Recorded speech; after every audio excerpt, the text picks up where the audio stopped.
Good morning, my dear students. Welcome you all back to the social class. So we are not going to continue with the portions. So as we have our quarterly examination in the second week of the September, so we are going to have the revision classes, my dear students.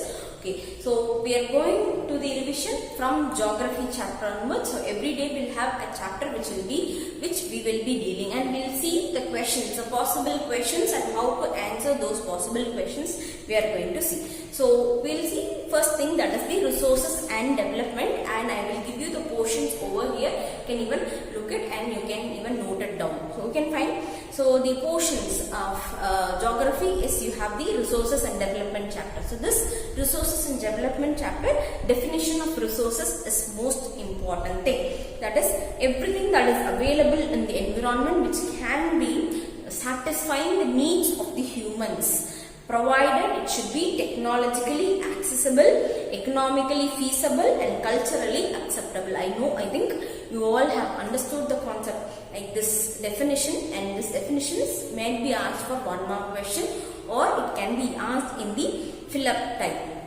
Okay, so next thing if you see is about the resources, like do you think the resources are free gift of the nature? No, it is not a free gift of the nature. So you can even justify if you feel that it is really the gift of nature, so, but it is not. The answer is not the gift of nature, because it has been given through the nature to the humans to utilize those things and modify them, material which is available in the environment, to use or satisfy his own need. It is not the greedy aspect of exploiting the resources. So it should be utilized in such a way that the resources are being safeguarded for the future generation. That is the thing. Then we have the classification of the resources. So classification of the resources have been done based on different aspects, like based on the origin, based on the accessibility, based on ownership, based on the status of development. So these things you are supposed to write and give what it is. So based on origin means biotic. Biotic means from the non-living organism. Abiotic means from living organism, and 2 examples you can give. Like non-living organism means rocks or stone. From that they will be getting the minerals which is available. Then you have the living organisms. Living organisms means you can take from the fossil fuels, minerals which are being available. So those things you can have. This is another thing. Detail you are supposed to write. That is origin, biotic, abiotic. Then accessibility, renewable, non-renewable. Renewable means what? Non-renewable means what? With two examples. Okay. And based on the ownership means individual, community, and national resources and international resources. So what is national resources, international resources is very important. So national resources means the resources which have been useful for a particular nation, and the land boundary, that is the political boundary, up to the 12 nautical mile, that is 22.2 kilometers in the coastal areas. Only that is the resources of the nation. Then you have the exclusive economical zone in the international resources. So this exclusive economical zone is beyond the 200 nautical mile of the open ocean. Open ocean means beyond that 12 nautical mile is there. After that 200 is the resources of the international boundaries. Okay, without the permission of the international institution, we cannot utilize this resources. That is one important thing. Then on the base of status of development, we have potential resources, developed resources, stock resources, and the reserved resources. So these are the types of resources that we have. Then the development of resources. Why do we want to develop the resources? That is very important thing. Keywords which you are supposed to note it. That is, the depletion of resources is happening continuously. In order to reduce that depletion of resources for satisfying few greedy peoples, that they alone should not be satisfied. Instead, all the people, common people, should be satisfied with this. So what they will be doing is, to depletion of resources should be stopped. For that purpose, they have started the development of resources. Then accumulation of resources in a particular hands. So few people alone utilizing the resource. Accumulating means continuously saving the resources. So when that happens also, the people who are all not having the resources will be suffering. So they should not suffer. For them we should do something. So to safeguard that also, these are the reasons for the development of the resources. Then indiscriminative exploitation without bothering whether the resources is limitedly available or it is accessibly available or it is more in number or less in number, without minding anything, the people start exploiting it in an lavish manner. So when that is happening, you can find that the resources development is essential. So because of all these reasons, the resources planning and resource development is essential to our nation. So this is one thing which you can see. So how it will be asked, human beings used the indiscriminative and this have led to the problems in the world. Justify the statement. So this is how the question will be arise. Then you can find the distribution of resources that are available in the environment. No, it is not safe. It is not used only by a particular individual. The resources is for all, and the resources planning is essential. So how the resources planning can be made essential? Through the sustainable development. So what is sustainable development? The development should take place without damaging the environment, and it should not compromise the future generations' need. That is what is the definition of the sustainable development. So the development should take place, and the development, when it is taking place, it should not damage the environment. The environment should not get damaged at any cost, and also the resources should be saved for the future generation, because your future generation should not come and suffer. So that is the possible way of saving the resources. Then you have a very important question. This might be asked for the 5-mark question. Possible 5-mark question is the Rio de Janeiro conference or Rio de Janeiro Earth Summit, which was held in the year of 1992 in Brazil, in Geneva. Okay, so in this we had the 100 head delegates who participated in this, and they were been discussing about the urgent problems of environmental protection and socio-economical development at the global level. So they are discussing about the problems of environmental protection and the socio-economical development at the global level, and these leaders are also signing. Okay, they are also agreeing for all these things, and they are signing in the assembly leaders signed the Declaration of Global Climatical Changes and Biological Diversity. So all are agreeing and signing a document in which they are stating that the global climate is continuously changing and biological diversity is also happening. So safeguard that also they are supposed to do some kind of measures, and they are adapting 21 principles. So 21 agenda means a set of rules which has to be followed. So they are selecting those things and developing that as a sustainable development which will be achieved in the year of 21st century. Okay, and the Agenda 21 has been declared and signed by 100 delegates in the year of 1992 under the headship of the United Nations Conference of Environmental and Development. So this takes place in a place called the Rio de Janeiro in Brazil. It is aiming at to bring a sustainable development, okay, and based on certain other aspects also. That is, environmental damage should not be done, poverty should not be existing, disease should not exist in the nation, and there should be in global cooperation it should happen, and the common people, with common people's interest it should happen, and with the mutual understanding of the country these things should happen.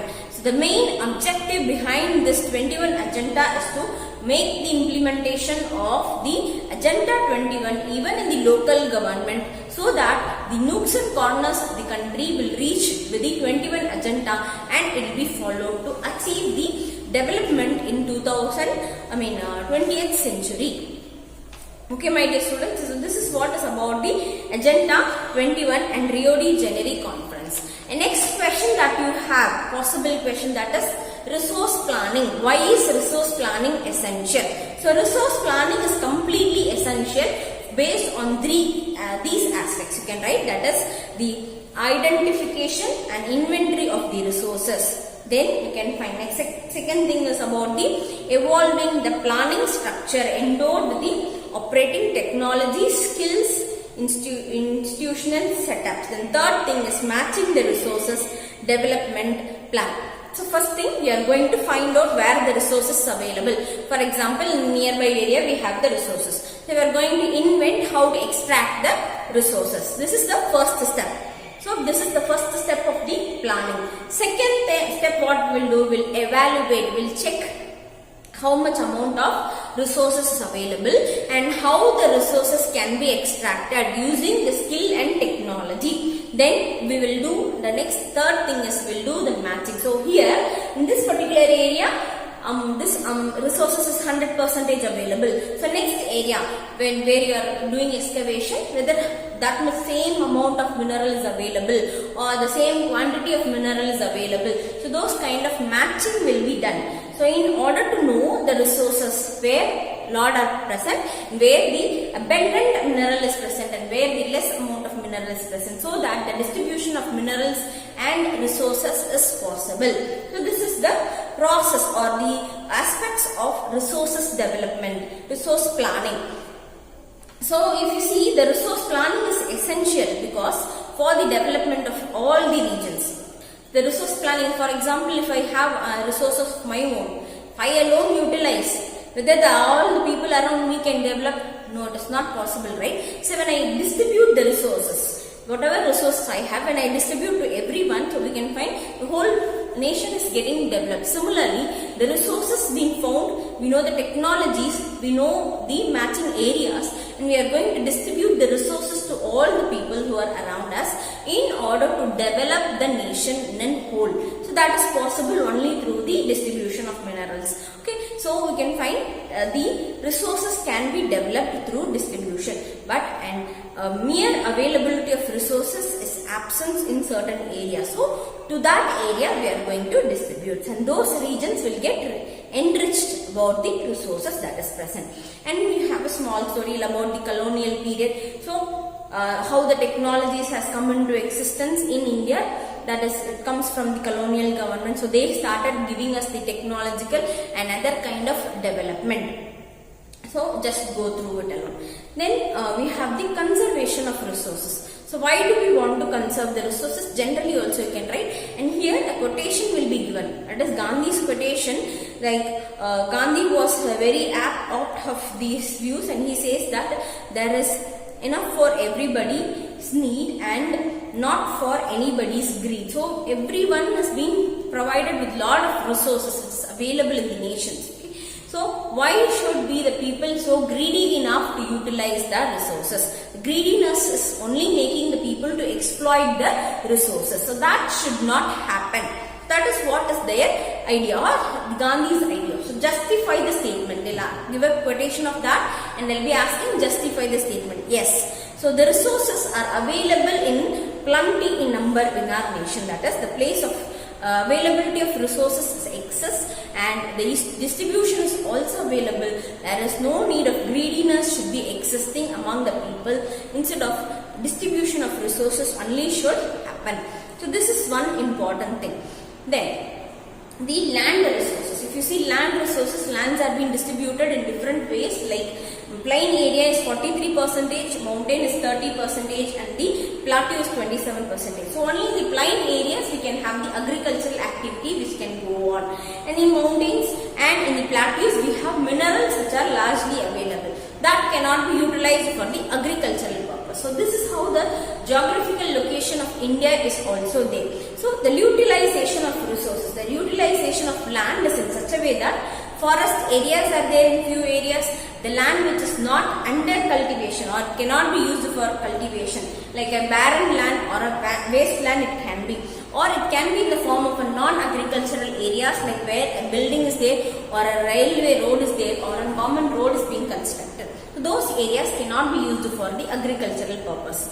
And the third thing you can see is the other cultivatable land, that is a permanent pastoral land. It has been permanently devoted for only the grazing of animals. And miscellaneous, the trees are grown which are unwanted trees. So those things are called as the miscellaneous trees. Those trees also will be surviving in that areas, and the land which is left uncultivated for more than 5 years also cannot be utilized as an agricultural land. Then you have the fallow lands. Fallow land is current fallow land. Might be previously it might be used for the agricultural purpose. Now it has been termed as a fallow land, left uncultivated. That is called as fallow land. Then the current fallow land which has been left uncultivated for 1 year. Then another thing that you have is the other current fallow land which is left uncultivated for the past 5 years without doing any agricultural activity. When it is left, it is also called as fallow land. And the net zone area is total area which is under the agricultural activity of a particular district. For example, if you take a district, then it is district. If you take the national level, that is net zone area, total area which is being sown. Seeds are being sown and the crops have been grown. That is agriculture, under agriculture process. Okay, so this is what is about the land resources. So the next thing will continue in the next class, my dear students. So the remaining I will explain you in the next class. Thank you.